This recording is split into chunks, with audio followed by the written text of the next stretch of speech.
लिखा है कवि ने 4 लाइन भूमिका उन जवानों के लिए जो इस मातृभूमि के लिए, अहले वतन के लिए अपने प्राणों को त्याग देते हैं। अगर वो हमारे भाई हैं सरहद हिंद पे, तो हम बिरहा गा रहे हैं, आप लोग सुन रहे हैं। भूमिका है 4 लाइन, बाबू चढ़ जा।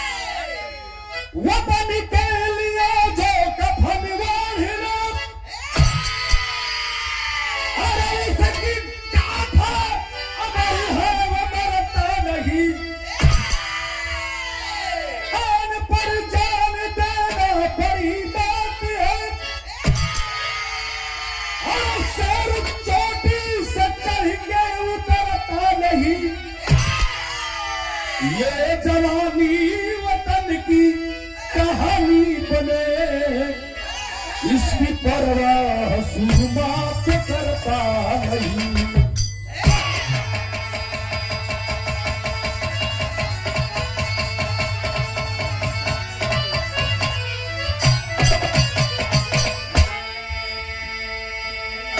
लोग दुनिया में रोज पैदा होत हो, आवत हो, जात हो, अइला जइला का लाइन लगल बा, लेकिन इतिहास उसको गाता है जो इस अहले वतन के लिए, इस चमन के लिए कुछ करके जाता जवानी पे, और वह अहले वतन के लिए एमा कवाली तो कुछ रहा और, लेकिन हम स्वर्गीय रामदेव उस्ताद के याद करके कुछ गाइना और बीरन खाती गौला उस्ताद का बोलन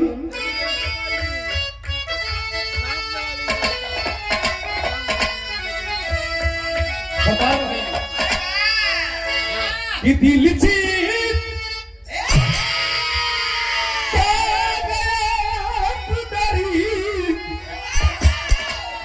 और जान लीजिए,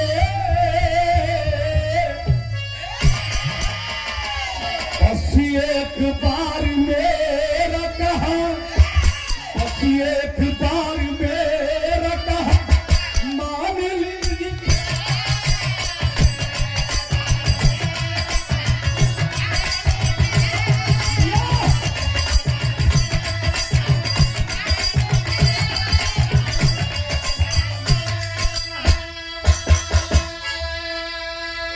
उस्ताद वो जवानों खाती गाऊंगा, कैसे गाऊंगा?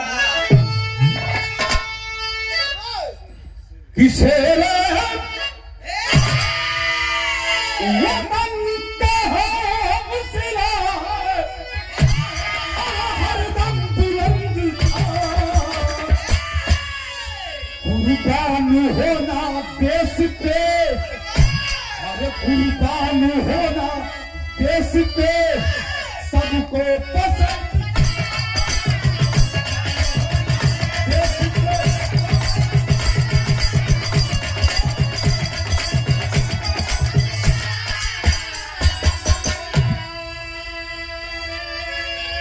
एक लाइन उस्ताद जरूरी गाऊंगा, सोचे वाली बात बा बाबू, ये फिल्म ना है गवैया लो तनी से खाली चुतर हिला के जाता लो, जब भेंट होला तो मैदान निकल जाला सब।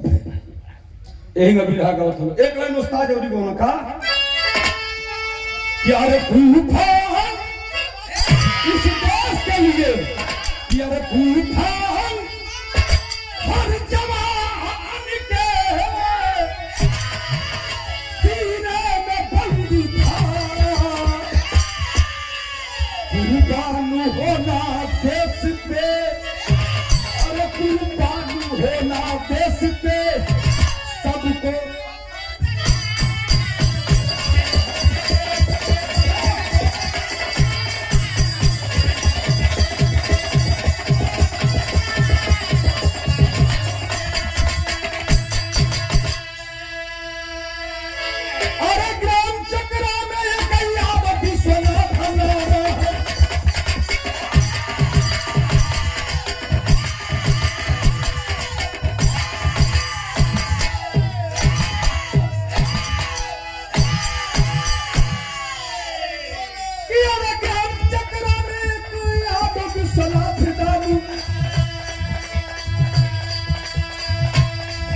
खेती किसानी कराना दिन रात काम है। गणेश वो राजेश थे दो लाल दुलारे, माता दुलारी देवी के चरण के तारे। गणेश ने गरीबी का दौर जमाया, गणेश ने गरीबी का दौर जमाया, जमा जवानी लेकर वह फौज में आया।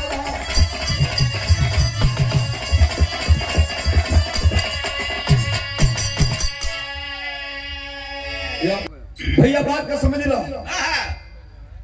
ढेर दूर का कहानी नहीं कोनो बनावटी बात बा। आप लोग जाइबा यहाँ से मधुबन में तमाम के वर्तिये निकाल है जाएंगे आप बाबू कीड़ापुर चले जाइए। कीड़ापुर से गाँव बढ़वत एगो चकरा गांव बा, चकरा हाट नहीं बा। वही जगह गरीब इंसान रहे वाला जकर नाम रहल विश्वनाथ यादव। मालिक की कृपा से दुई छे बेटा एक छे बिटिया ही। समय बीतत हो बाबू, गरीबी चरम सीमा पे हो। बड़का लड़का सयान हो गइलन, सोचे लगलन कि बाबू कहिया ले कमई हां खियई हां, कहिया ले दूध का व्यापारी के काम करी हां। वो लड़का भाग गया बंबई, जाके नौकरी करने लगा। बाबू 10-15 हजार की ड्यूटी कर रहा है, जो बचता था 8,000 7,000 गोपाल मार साहब भेज देता था घर पे। अब छोटका भाई का तैयारी हो गया, गांव के लड़कन के संग वो लड़का सोचा था कि आखिर भैया तो कुछ करते हो, हम को कुछ करे के चाहिए। हाई स्कूल इंटर पास किया और जब ही 18 वर्ष की उम्र को पार किया बाबू, अपने गांव के लड़कन के संग दौड़त भागत हुए। मालिक की मर्जी, यही बनारस बिहारों पे मिलिट्री की खुली भर्ती आई। गया वो लड़का, लाइन लगाया, एक्सीलेंट दौड़ मारा, पेपर दिया। मालिक ने उसकी फरियाद को सुन लिया। कहने का मतलब कि वो लड़का आर्मी जीडी में सेलेक्ट हो गया, भर्ती हो गया बाबू। ट्रेनिंग किया, ट्रेनिंग परिपक्व होने के बाद ड्यूटी उसकी लगाई गई। कहा? लेह लद्दाख में। वह गरीब का बेटा बाबू जाके हाथ में हथियार उठा लिया। आए दिन आतंकवादियों से मुठभेड़ होने लगा। धीरे धीरे समय बीतत हो, दुआरे पर बड़का बेटा का बियाह कर देना हो बाबूजी, छोटका बाकी है। दुआरे पर तिलकहरुम का लाइन लगल हो, बाबूजी बियाह तय कैलन अपनी बेटवा से, अपनी बेटवा से फोन लगा के वो बात कहतो मास्टर का कहलन है।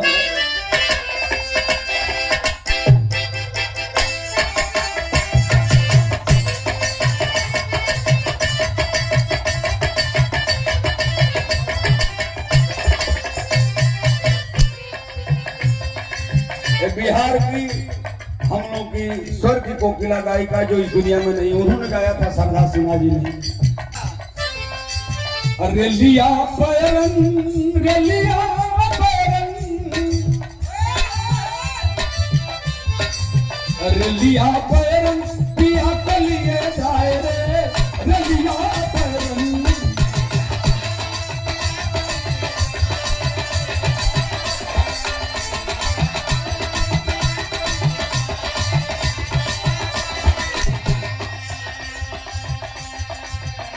गीत रहा, लेकिन भाव कितना सुंदर कवि जी लिखलन है बाबू। दिहले बेटवा, दिहले बेटवा, दिहले बेटवा कसबिया रचाई हो, दिहले बेटवा।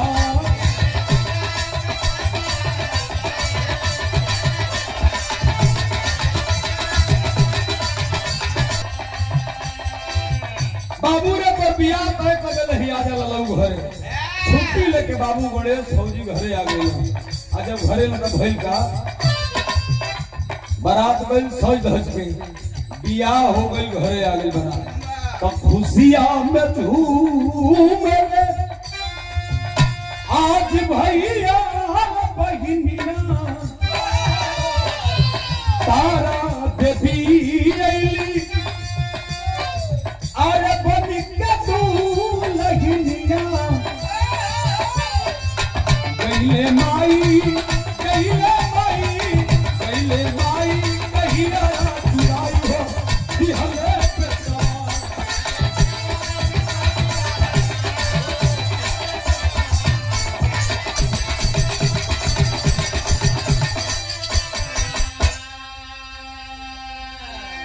तारा नाम की लड़की से शादी भइल हो बाबू। वह गणेश फौजी बियाह करके अपने मेहरारू के घरे लेके अइलन है। धीरे धीरे समय बीते लगल बाबू। फौजी के जिंदगी ऐसन बा, अपनी मर्जी का मालिक ना हो सकेला फौजी। जब ऑर्डर बा तो ड्यूटी, छुट्टी जितनी दिन के बाद वही में कुल कवर करेगा। आना जाना लगल है, आना जाना लगल बा बाबू। लगभग 8 बरिस के दिन बीत गए। वही 8 बरिस में गणेश फौजी के मालिक के कृपा से 2 औलाद भइल। एक थे बिटिया और एक थे बेटवा। बड़े लाड दुलार प्यार से बेटा का नाम रखलन आकाश और बिटिया का नाम रखलन आसमा। ए बाबू, यह अगवा साल होली का त्योहार बा। लड़का अब 7 बरिस का, लड़की 8 बरिस का लगभग बा।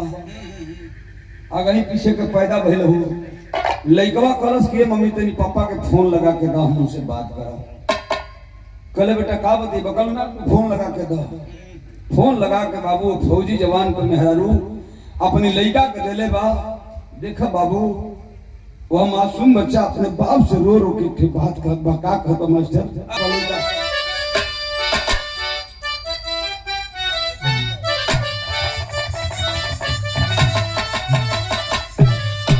अरे हमके बताइबे पापा,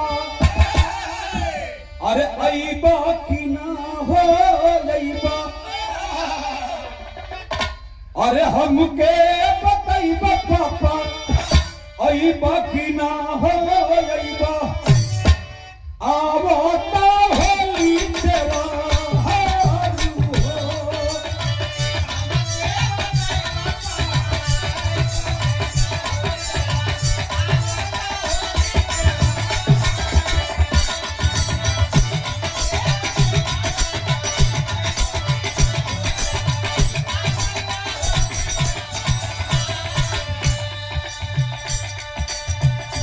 कौन ऐसा बात हुई जवना का लड़का कही छिए पापा जा होली में करे जा फाट गई हो बाबू।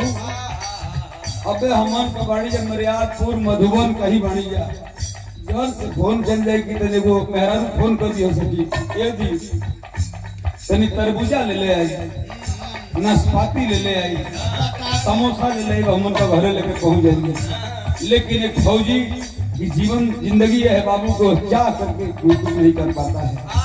वो बात जब सुनस के हमारे लड़का हमको बुलावा था कि होली का त्योहार बापा पाया जाए, तब भी हसन करे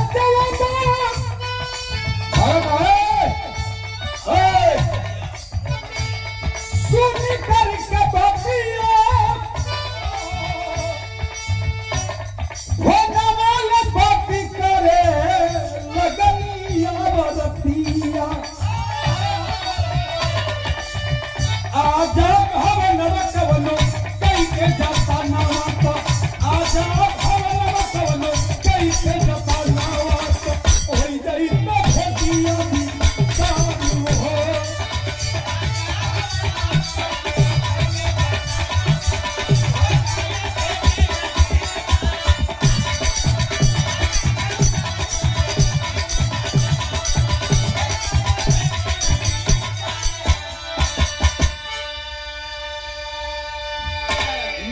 फोन लेके कलश के सैया जी बाबू सही कहता आज एक भेंट दीदार हमनों से हो जाए।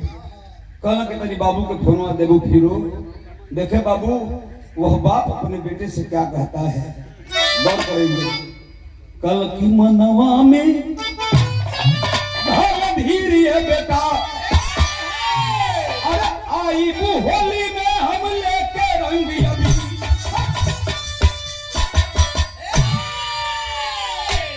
आई होली में हम लेके रंगबीर मनवा में धोला धीरे बेटा।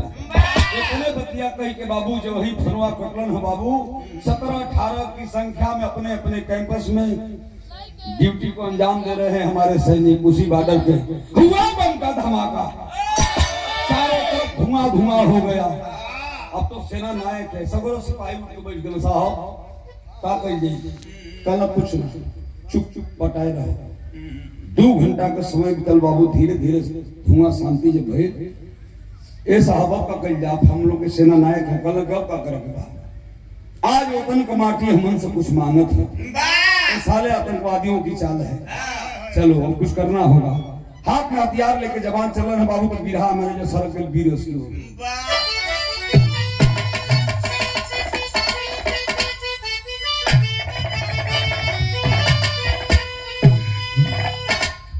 कैसा आदमी बोलिए उठा लो।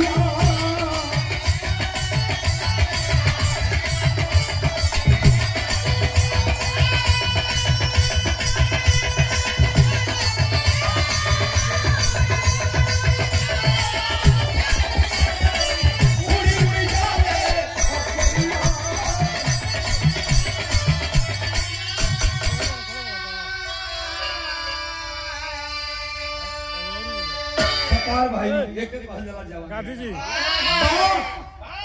चलन हंसे भाव लगेगा।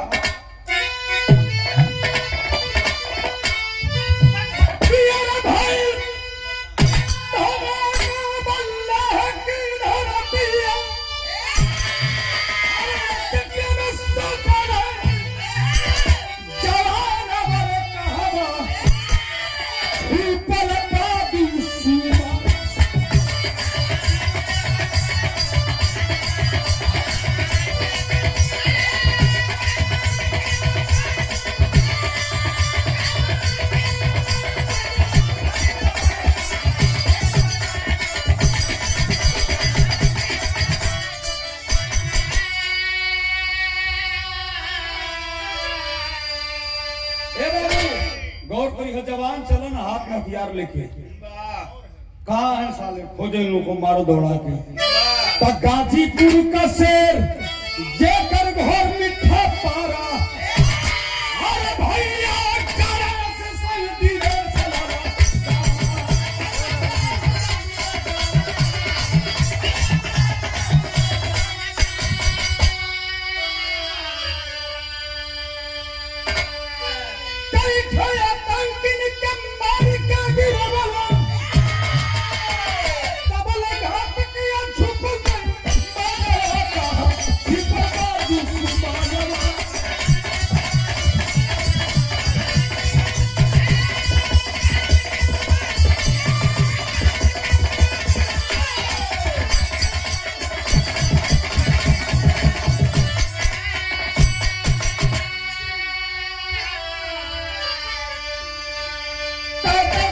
दोनों तरफ से गोलियां चलने लगे बाबू।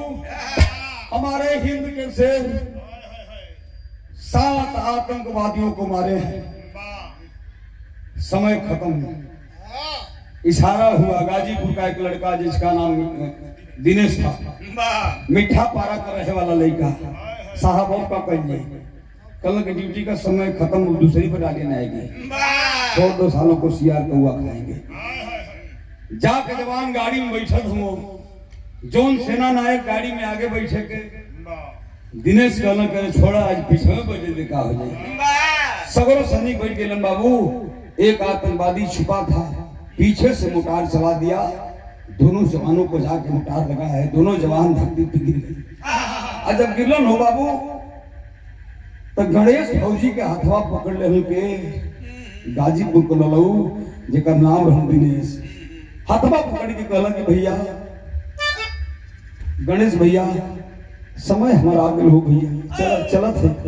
कहला करे नारे पगला चूंकि घायल हो नारे पगला घोड़ों में कुछ ना हुई हम बाड़ी ना कहला ना हो भैया। कष्ट इतने बात कहा कि नया नया भर्ती भैली बाबूजी का मरी गई ना माई के लेके अपनी बहन के लेके जिंदगी काटत रहली, भर्ती हो गई। बहन का बियाह ना कपौली, अपने अपने घर ना बनवा पौली। गणेश भैया अगर जियत रही है तो हमारे परिवार का खोज खबर जरूर लेते रही है। यही कह के बाबू वह जवान अपने दम को तोड़ देता है। साथ के सिपाही दौड़ पड़ते हैं, जाकर के उस दौड़ा कर उस आतंकवादी को मारते हैं। दोनों जवानों के बाबू लेके वहां से जब चलन है अपने मिलिट्री हॉस्पिटल की तरफ, उस समय के भावा आल्हा कलाई नागे 100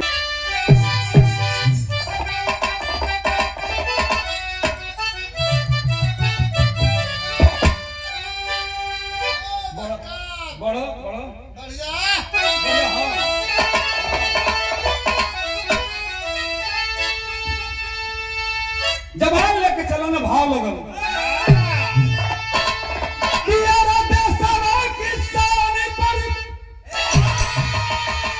अरे देशवा की शान पर, अरे जवान मारी चला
हॉस्पिटल में दोनों जवान डॉक्टर साहब से केवल कि नहीं ये दिनेश फौजी इस दुनिया को छोड़ के चला गया। इस मातृभूमि की सेवा बहुत किया है, अहले वतन के लिए, अपने सुमन के लिए। लेकिन आला अधिकारी घेर के खड़ा हो बाबू के भैया गणेश फौजी तो कम से कम जियत हो। गणेश फौजी अपने अधिकारी लोगों से कहना के भैया साहब हमारो लगे समय बा हो, यानी 2 मिनट के बाद बस सुन लो साहब हम जाए वाला है। अधिकारी कहना कि ना बेटा घोड़ा मत कुछ ना सब हमन के समय बन जा, कहना कि समय ये नहीं खे जितनी मातृभूमि का कर्जा हमारी जहाँ ले क्षमता रहलो हाल भर नहीं। कहना क्या कहना चाहते हो बेटा? देखा बाबू फौजी जवान का कहत बा भाव में चल रहन बा कहला कि अरे रंगमाय वीर बड़ी आकाश के पत्थर होती है।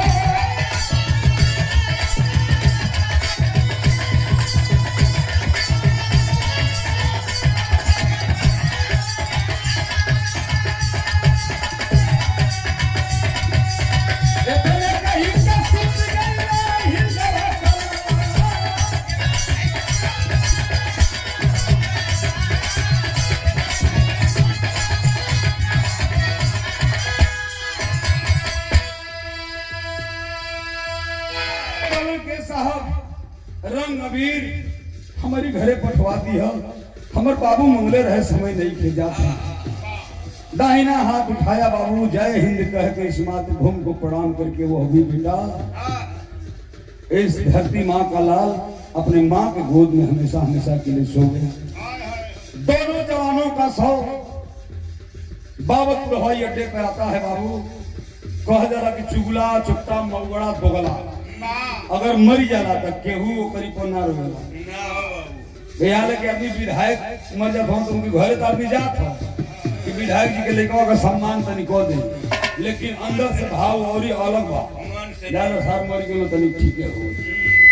लेकिन हिंदुस्तान का जवान चाहे बलिया का हो चाहे गाजीपुर चाहे आजमगढ़ किसी जिला का हो, जब जवान शहीद होता है तो उसके लिए केवल मऊ और गाजीपुर नहीं पूरा हिंदुस्तान होता है। ये होता है फौजी की जिंदगी बाबू। बाबतपुर हवाई अड्डा पर दोनों जवानों का सवाल अपनी अपनी पैतृक गांव खाती भेजल गई। एक और मिठा पारा में वो जवान को सो गई, हमारी इंदारा में गणेश फौजी का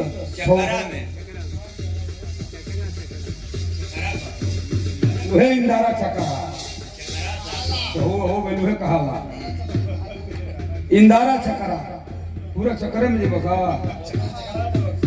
जवान का 100 बाबू लेकर खाई लो कहे में बड़ा छोट लगी, लेकिन कह जाला कि जाके पर में फाटी बेवाई उनका जनिया पी पर आई। ओहे औरत जवनिये में जो औरत विधवा हो गई, जेकर दूगो बाल बच्चा हो केकरा खाती, हमारा खाती, तोरा खाती। कुछ राजनीति कैसन चक्कर बा कि हमन के महतारी बहन का मांग धुआ दिया, लेकिन केहू समझे वाला नहीं। ऐसा सरकार चलती है कि रोज स्ट्राइक के होता, कौन स्ट्राइक चलता, पाकिस्तान वाला कौन सके सब झूठ, हम भी स्ट्राइक कर सकते हैं। अरे होकर आमने सामने फाइनल हो जाए, पिछाता है आदमी मां राजनीति के चक्कर में।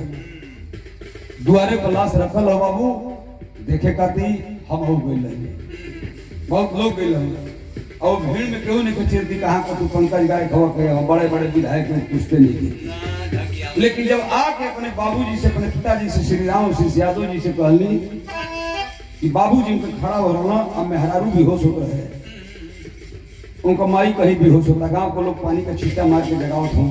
लड़का जाके कहा था कि पापा तो से साइकिल मोड़ तो से जूता मोड़ तो से चप्पल मोड़ नहीं पापा रंग भी लेके ना आइला पापा काहे नहीं का बोलत, लड़का रोवा था। लेकिन बाबू वो जाके वो पिताजी का भाव जब बतौले तो हमारे पिताजी दिखाने का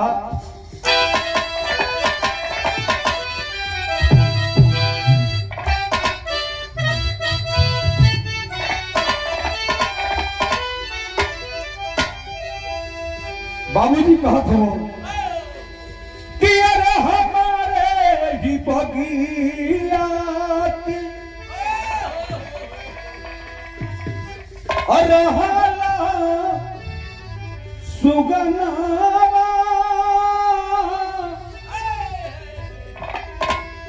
कि अरे हमारे ही बगिया के रहाला सुगना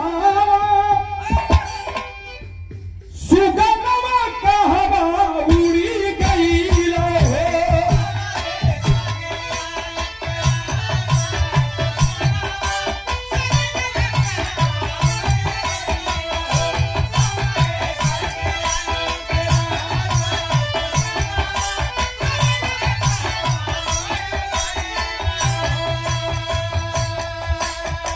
लसिया पर गिरिया रोवे लीन गुजरिया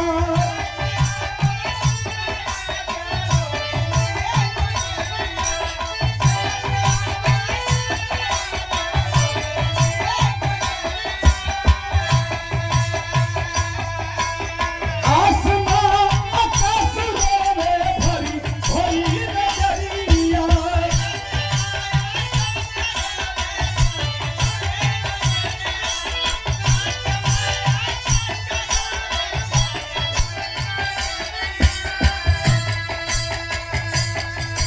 मेहरारू को थे तनी गौर करिए पंचलो हमरे ही मांगिया के रहा सेनुरा कहवा छोड़ी गई हो।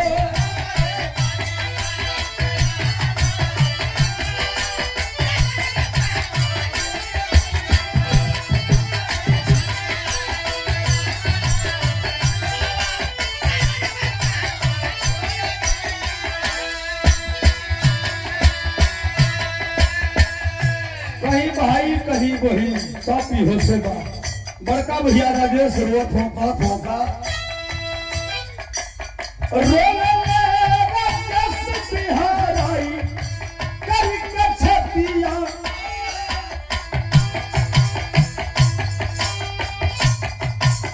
आसमां आकाश रोवे भरी भरी नजरिया भैया बात हो हमरे तू रहाला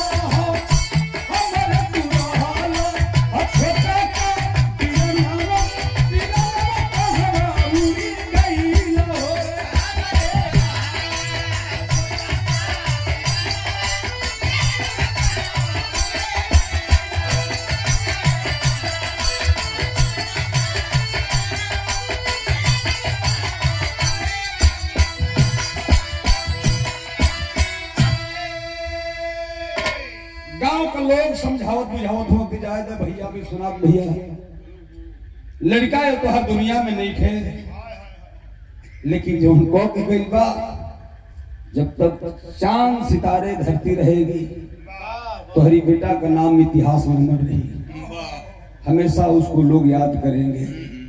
ये होती है फौजी की जिंदगी बाबू। अब जो होके के हो ही गई बा, बर्दाश्त करके परी भैया। अपने हिंदू परंपरा के अनुसार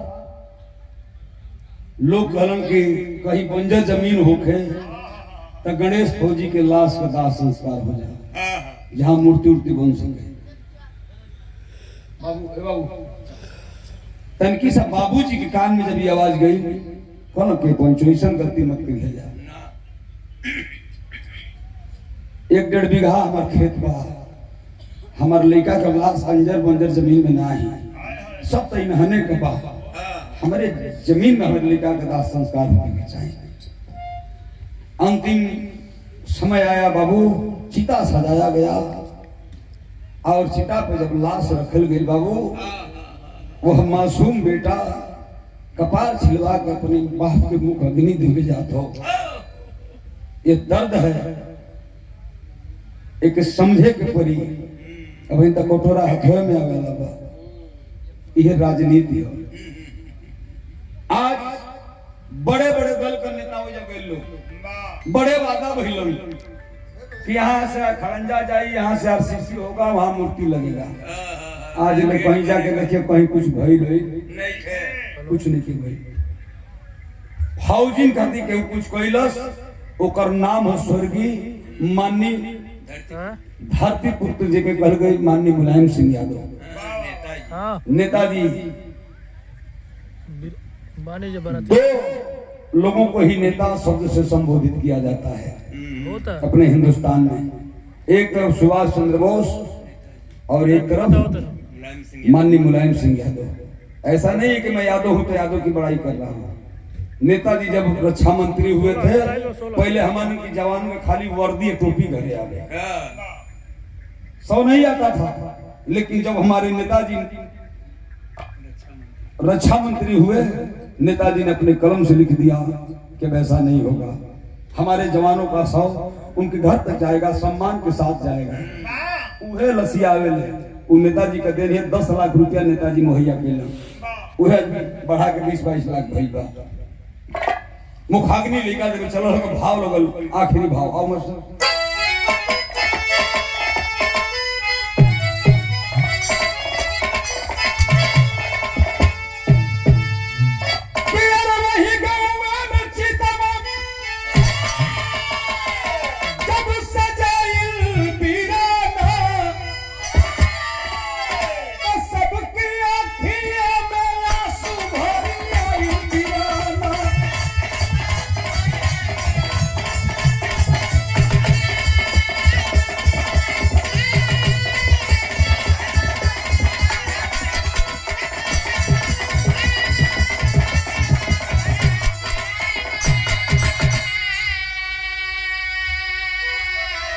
ताबूत से निकाल के रखाइल जब लाश हो,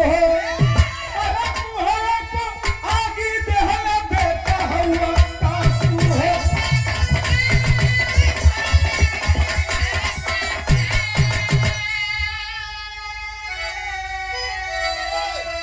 और धरती अमर बाट दोनों जगमगाइल पीरना,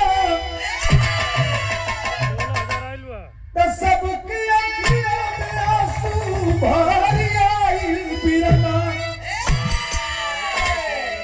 शहीदन की शहादत पर्वता के देश हो, अरे सब ही का आंसू पोछे भैया रखिए।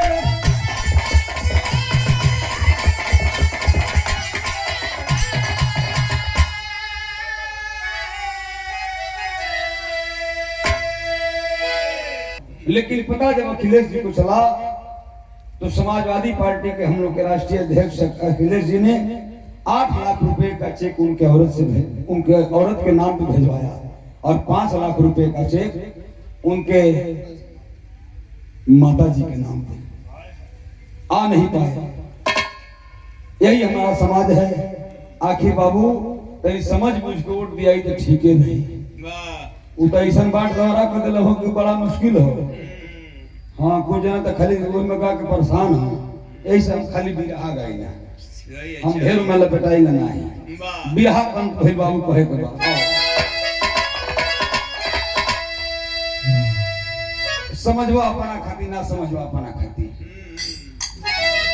जज खालसा भी गुरजदू की लहरे फुलवारी कृषि से ही श्री नारायण संग भी दवायवत बिहारी